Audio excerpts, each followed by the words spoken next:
If it wasn't for vacation rentals, people wouldn't have places to stay. There's not enough motels to put people in. We're lucky to have people that are willing to open their doors, that they're not using their homes at the time to let other people use them.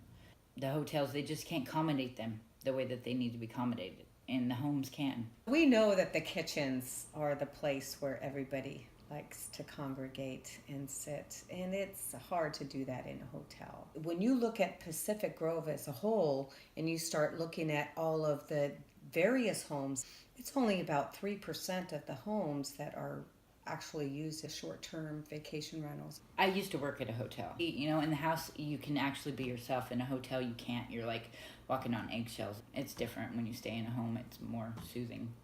I am a cleaner, but I'm more than a cleaner. I'm a small business owner.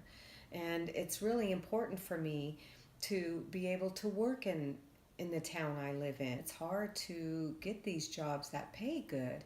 And I don't like to start somebody off at, $9 an hour or $10 an hour, because we work really hard and we're worth more than that.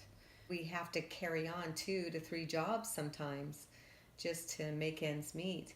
Even into semi-retirement, we need to work. If we didn't have the short-term vacation rentals, I would have to let people go. We need these vacation rentals. Don't take our jobs from us.